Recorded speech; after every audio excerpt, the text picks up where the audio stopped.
Welcome to my kitchen. I am Marta. Today we will be cooking a vegetarian treat. It's a vegetarian burger, ideal both for vegetarians and non-veg. The main ingredients for this are red kidney beans, mushroom, onions and coriander, and we will add some extra spices to that later. So we're going to start by chopping our onion and mushrooms finely.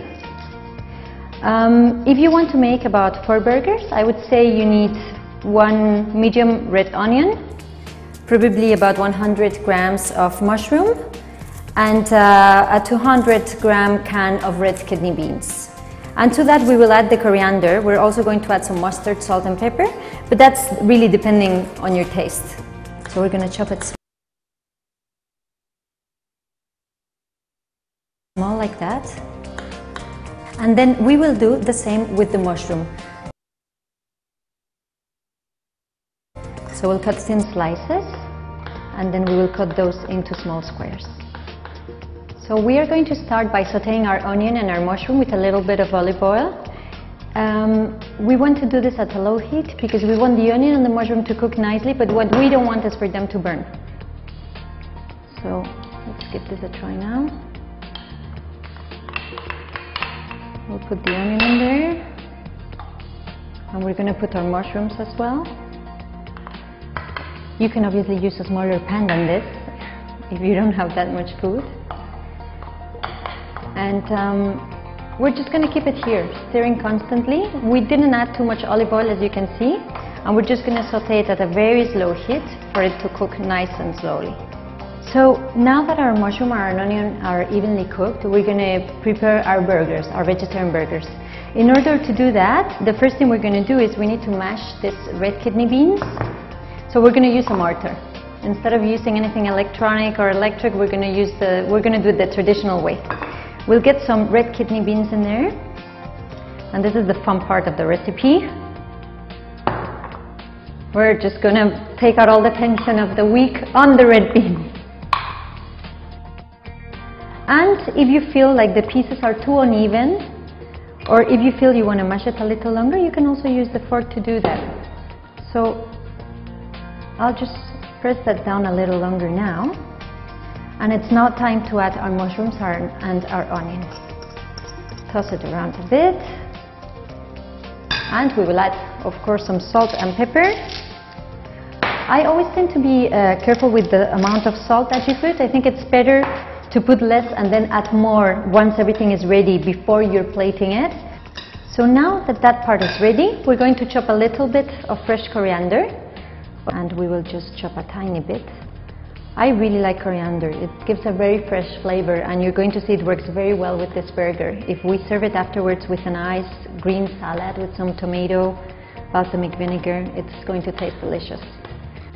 So we put the coriander in there, and we're going to use a little bit of spicy brown mustard. You can use any mustard you like. You can use brown mustard, you can use Dijon even if you like it a bit spicy. So again, let's move this out of the way. We're going to mix it all well, and you're going to see how amazing it is once we put this in the oven and it's ready. The texture is almost like mincemeat, but the flavor is so much better. It's a very, very nice dish. So we're now ready to put it in the oven. Before we do that, we will put a small amount of olive oil in our oven-safe tray or platter. You can use a piece of kitchen towel to just distribute it evenly. We're just doing this to make sure the burgers don't stick to the bottom and they look nice once we take them out. And to create our burgers, we're going to use one of these rings, these plating rings. I use this quite a lot. They're very useful for desserts, for mains, for salads even. So we just put it in the middle and we're going to fill it up. We will just put it there. Just make sure when you're halfway through that you press it down nicely, otherwise there's going to be air trapped in the middle and then your burger won't look as nice. So we put half of the content in, we press it down nicely with a fork, and then we add some more. There you go. So now that that's done, here's the tricky part. We need to remove the ring. We want to do that very carefully, pushing down with the fork to ensure it doesn't lose the shape. Voila, there you go.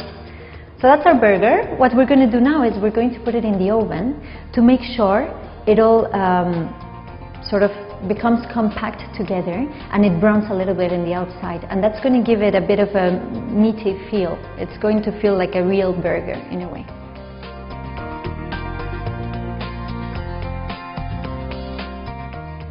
We have taken the burger out of the oven. It's been in there for about 20 minutes, and if you poke it a bit with the ladle, you will see it's hardened already.